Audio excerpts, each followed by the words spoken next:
जी इस वक्त Islamabad high court से बड़ी खबर आ रही है। इमरान खान तोशाखाना 2 केस में आज क्या पेशरफ्त हुई है।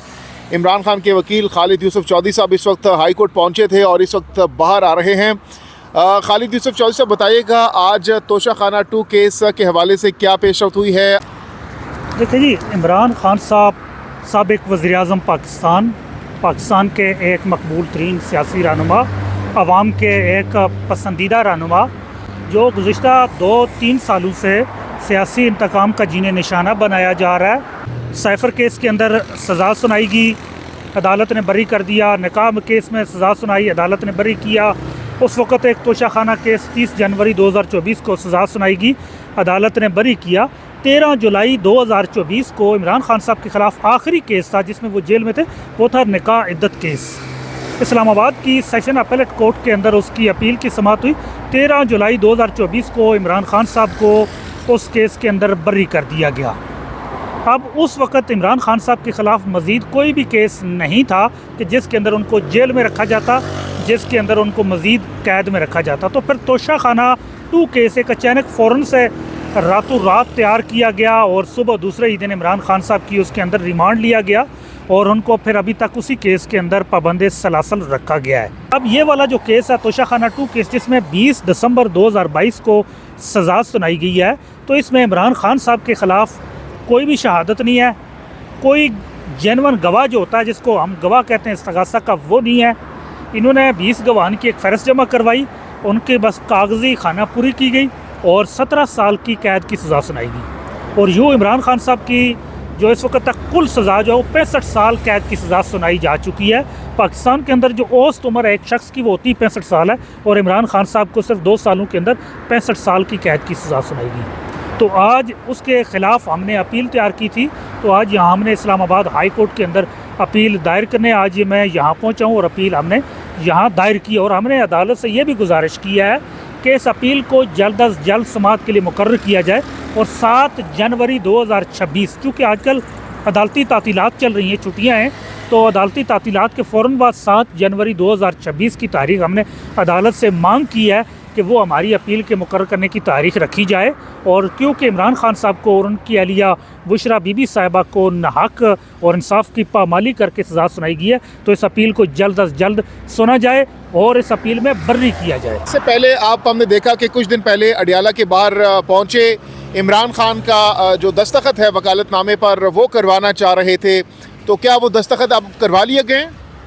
देखिए जी, वो दस्तखत तो उन अदालत के जेल के हुकाम ने तो अदालती दस्तावेज़ात पे नहीं किए करवाए गए वकालतनामे के ऊपर, लेकिन चूँकि मैं इमरान खान साहब के केसेस देखता हूँ, हमारे पास पहले से उनके दस्तखतशुदा वकालतनामे थे, हमने उन्हीं की बुनियाद पर ये केस दायर किए थे। तो आज क्या इस्तदा की है इस दरख्वास्त में, इस एप्लीकेशन में? देखिए जी, इसमें हमने 2 इस्तदाएँ कुल की हैं।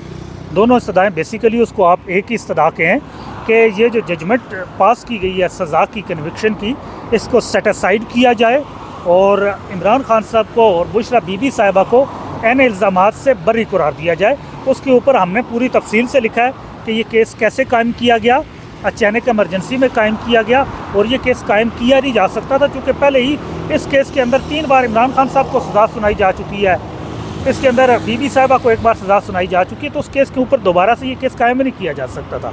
उसके बाद फिर गवाहान की तफसीलात, जिस तरह गवाह आए, हमने उनके ऊपर तफसीलात दी है कि वो गवाही काबिल कबूल भी नहीं है कि जिसकी बुनियाद पर ये सज़ा सुना रहे हैं, और वो तो गवाह की तारीफ़ के अंदर भी वो फॉल नहीं करते, जैसा कि कानून शहादत आर्डर जो है जिसकी तारीफ़ करता है।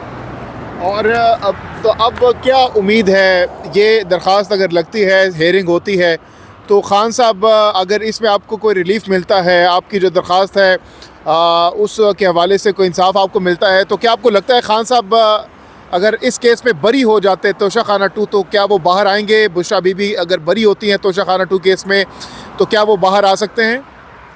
देखिए जी, जहाँ तक आपने इनके अपीलों की बात की, एक अलकादर की अपील पहले पेंडिंग पड़ी है, उसके ऊपर समाअत नहीं की जा रही। वजह सिर्फ ये है कि उस केस के अंदर भी कुछ नहीं है, जब वो समाअत होगी तो ज़मानत देना अदालत की मजबूरी होगी एक। फिर दूसरा केस ये आ जाता है, अब इसकी भी जब समाअत होगी तो इसके अंदर भी ज़मानत देना पड़ेगी। अब ये 2 केसेस आ जाते हैं जिनके अंदर वो इस वक्त जेल के अंदर है। हम चूँकि पाकिस्तान तहरीक इंसाफ हो या इमरान खान साहब, उन्होंने हमेशा एक चीज़ की तबलीग की है, उन्होंने एक चीज़ पढ़ाई है कि आइन और कानून के मुताबिक चलना है, अपनी जदोजहद आइन और कानून के मुताबिक रखनी है, और हमारी ये जदोजहद रहेगी। और इमरान खान साहब की जहाँ तक बाहर आने की बात है, जिस वक्त तक अवाम सड़कों पर बाहर निकलेगी, इमरान खान साहब बाहर आएंगे। चूँकि आप बाहर निकलेंगे, यहाँ फिर जजेस भी इन इमरान खान साहब के केसों को संजीदगी से लेने पे मजबूर होंगे, अदालतें पर संजीदगी से इन केसों को लेंगी। आप ये देखें, अलकादिर केस के अंदर साइफर केस के अंदर इमरान खान साहब को सज़ा सुनाएगी, निकाह केस के अंदर सज़ा सुनाएगी, तोशाखाना केस के अंदर सज़ा सुनाएगी, 31 साल की सज़ा सुनाएगी। लेकिन उसके सिर्फ 5 दिन बाद 8 फरवरी को जब अवाम ने इमरान खान साहब के हक़ में फ़ैसला दिया वोट के ज़रिए, तो फिर वो केसेस मुकर्रर करने पड़े, और सिर्फ 3 महीनों के अंदर अंदर, बल्कि आप कह लें 3.5 महीनों के अंदर 13 जुलाई तक इमरान खान साहब को उन तीनों केसों के अंदर बरी कर दिया गया। तो ये सिर्फ आवाम की तरफ से जितना प्रेशर आएगा।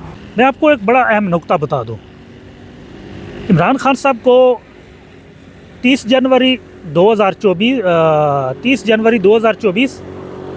10 साल कैद, 31 जनवरी 2024 14 साल कैद, 3 फरवरी 2024 7 साल कैद, कुल 31 साल की कैद की सज़ा सुनाएगी। सिर्फ 5 दिन बाद अवाम ने बाहर निकली, वोट डाला, इमरान खान साहब सिर्फ 3.5 महीने के अंदर तमाम मुकदमात से बरी हो गए। इसी तरह अब क्योंकि इमरान खान साहब ने सड़कों पे आने की कॉल दी है, स्ट्रीट मूवमेंट की कॉल दी हुई है, तो जितने अवाम बाहर निकलेंगे, इमरान खान साहब की रिहाई का इम्कान इतना रोशन तर हो जाएगा और इतना ही वो जल्द हो जाएगा। तो ये कब तक होता हुआ दिखाई दे रहा है? लग रहा है जिस तरह सुहेल आफरीदी इस वक्त एक्टिव है, सड़कों पर हैं। देखें जी, वो भी सुहेल आफरीदी साहब सड़कों पर हैं।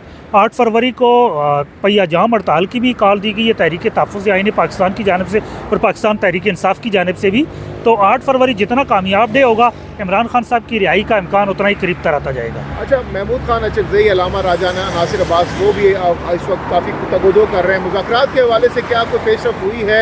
क्योंकि आप भी, हमने देखा कि तहरीक तहफ़्फ़ुज़ आईन पाकिस्तान में आपका एक किरदार है। हमने देखा कि कुछ दिन पहले आपने वहाँ पर नुमाइंदगी भी की एज ए लॉयर वहाँ पर। तो क्या देख रहे हैं, क्या बैकडोर में क्या चल रहा है इस वक्त? देखिए जी, हुकूमत की तरफ से हमेशा ये बात कही जाती थी कि वो मुज़ाकरात करना चाहती है, पाकिस्तान तहरीक इंसाफ या तहरीक तहफ़्फ़ुज़ आईन पाकिस्तान उसके हवाले से संजीदा नहीं है। तो उनके मुज़ाकरात के जो बात थी उसके ऊपर रद्द-ए-अमल देते हुए शफाफ इलेक्शन, गैर जानिबदार चीफ इलेक्शन कमिश्नर, पार्लियामेंट की बालादस्ती, आइन की बालादस्ती और जो रूल ऑफ लॉ है उसके हवाले से शराइत पेश कर दी गई हैं कि शफाफ इलेक्शन के ऊपर, चीफ इलेक्शन कमिश्नर की तकर्री के ऊपर, अदलिया और की आज़ादी और पार्लियामेंट की बालादस्ती के ऊपर तहरीक तहफ़्फ़ुज़ आईन पाकिस्तान की तरफ से मुज़ाकरात का ये एजेंडा पेश किया गया कि इस पर यह मुज़ाकरात हो सकते हैं अगर हुकूमत संजीदा है या हुकूमत चाहती है कि वो मुज़ाकरात करना चाहती है। तो इमरान खान साहब ने जिस तरह महमूद खान अचकज़ई साहब और अल्लामा नासिर साहब को ये ज़िम्मेदारी दी है कि वो इन नुकात को, वो जो मुज़ाकरात के हवाले से फ़ैसला साजी का और जो पाकिस्तान तहरीक इंसाफ और पाकिस्तान तहरीक इंसाफ की क़यादत और वर्कर्स को गली स्ट्रीट मूवमेंट के लिए इमरान खान साहब ने हिदायत दी हुई है। और अभी जुमेरात को जा रहे हैं अचकज़ई साहब, अल्लामा राजाना नासिर अब्बास साहब, सुनने में आ रहा है कि लाहौर जा रहे हैं, उस हवाले से क्या शेड्यूल होगा? हाँ, देखिए जी, अभी है उनका भी तहरीक तहफ़्फ़ुज़ आईन पाकिस्तान ने पूरे मुल्क के अंदर जाना है, तो अभी उसके हवाले से वो डेट वगैरह जल्द ही अनाउंस करेंगे। ठीक है, बहुत बहुत शुक्रिया, बहुत बहुत शुक्रिया।